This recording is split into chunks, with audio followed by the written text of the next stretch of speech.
welcome to my video blog. I'm Chris Williams. Now it's a packed show today, so lots to include. So here is a list of what is in today's video blog.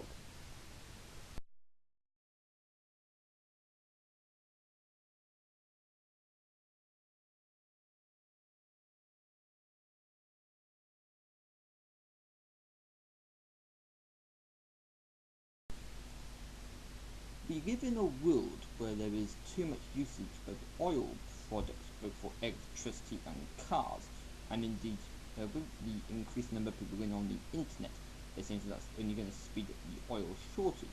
So I was just looking for some scientific information on the computer, and look what I just found, a ridiculous blog.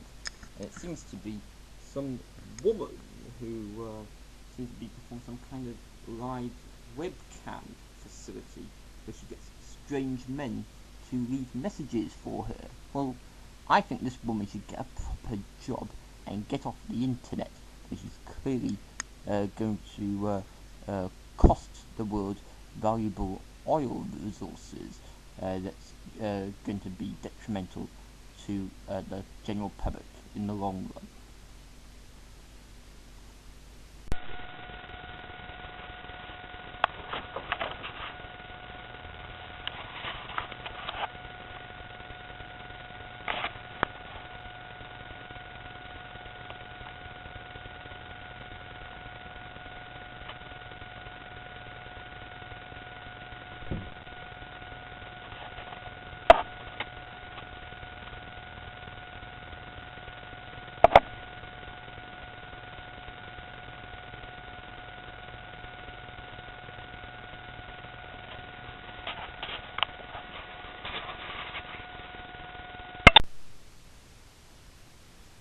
Right, so what you just saw was recorded on another occasion, but what I'm going to talk about on today, Friday the 13th of November 2009, the first of four topics. I'm going to look ahead to tomorrow's friendly international football match between Wales and Scotland. My friend Alex Dyer, who does video blogs, he's from England and he's like to do the preview to the England match. But here's a ticket for the Wales versus Scotland match, which is in the Cardiff City Stadium tomorrow, 3 o'clock kickoff. And let's look ahead to who is fit to play in that. Well, it says on the BBC website that Robert Earnshaw and Andy King for Wales are doubts. Craig Bellamy, James Collins, Chris Gunter, Jack Collinson, David Vaughan and Simon Davis are injured, and Adam Matthews and Andy Dorman are likely to be new call-ups. Now, I don't particularly care about the Scottish team because I'm Welsh, so I'm going to talk about the Scottish team. Ashley Williams will be the captain, apparently for the first time. He will be the 11th skipper to be used by the Welsh manager, John Toshack. And if I scroll down to the list of who is available for the Welsh team, well, in goal is going to be either Jason Brown, David Cornell or Wayne Hennessy. Defenders, Toshack can choose from Gareth Bale, Danny Gabardon, Craig Morgan, Ruben Nyatanga, Sam Ricketts, Ashley Williams or Adam Matthews. Midfielders, well, they're quoting, obviously some of these are injured and are likely to play. Midfielders, David Cottrell, David Edwards, Andy King, Joe Ledley, Aaron Ramsey, Joe Allen and Andy Dorman.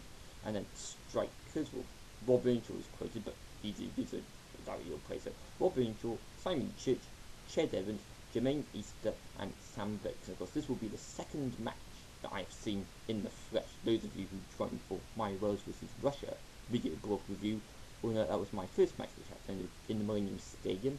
But now the Welsh FA have adopted a policy where they're not going to play future matches in the Millennium Stadium because it's largely empty. Apparently, of the 24,000 capacity that the Cardiff City Stadium can hold, 14,000 tickets have been sold for Welsh fans and 4,000 tickets have been sold for the Scottish fans. One of my favourite television dramas here in the UK is the BBC school-based drama Waterloo Road, and I was watching it on Wednesday and I was thinking that this week's topic that they had was it aims to be realistic, so there's a lot of realistic topics that they raise in it each week. But this week's realistic topic was the idea of bootleg alcohol being sold to the other children in the playground. But indeed, as someone from a scientific base, I knew myself that this week they seemed to be crossing the line with the storyline, because one of the characters, two of the characters rather, came into school drunk from a previous night of partying, and one of the students decided that he would profiteer from selling bootleg alcohol, but not proper alcohol.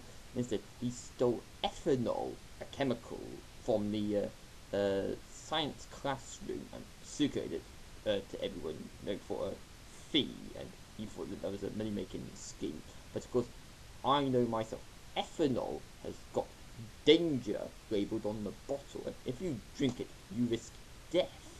So I thought, when I thought that it would send out a bad message to real-life school children, and indeed that is what has happened, because today, as you can see here on this website, 6 pupils have been taken to hospital because they copied what they saw on the TV show. And here is a picture from the TV show where the ethanol was put in a cola bottle. That wasn't very clever, I don't think. The government is full of wankers, and indeed that is the case in Spain, with reports on the BBC News website today that in Spain, to try and reduce the number of children having underage sex, they're going to try and encourage self-stimulation in sex education lessons. But this is in an area of Spain with high unemployment. So the government in this region of Spain, the Extremadura area, has been criticised. In fact, here is the article from the BBC News website. So as you can see there, Spanish self-love lessons round the Extremadura region of Spain, and I like this quote here from the Barcelona, from the Barcelona-based Vanguardia newspaper. The columnist said, "It may have the most unemployed young people who have the best at masturbation." So, as you know, I'm opposed to sex before marriage, and particularly I advocate that young people shouldn't be having sex. So, I seem to be making fun of this policy that the Spanish government have announced, but it seems to be unworkable. I doubt that children will take any notice of this policy, but it is policies like that that are needed to encourage young people to be careful with their sex lives, to be careful with their sexual health rather, so they don't make mistakes and create babies that they are not ready for and which they do not require at this point in their life, because it's very easy to ruin your future with ill thought out decisions. We're nearing the end of today's video blog, hooray! But one final topic I sent to my mother because she wants to see the BBC iPlayer, but we've got poor internet access back home in Pembroke Dock, so we're not able to access it through the internet properly. But good news of a sort, because it's now been announced that they're going to combine the Freeview digital platform with the BBC iPlayer, the video on demand service available here in the United Kingdom, and that means that my mother, once we've got the internet sorted out of my house in Pembroke Dock, and once we get a new set-top box for this facility, my mother will be able to catch up with BBC programs that she'd missed, like Holby City, for instance. We'll be able to catch up with it through the BBC iPlayer on Freeview. But hopefully, when all this changeover happens, apparently it's going to be late 2008, early 2010, when this changeover happens, hopefully there will not be the big catastrophe that happened the other week when everyone had to retune their set-top boxes and most people lost their channels.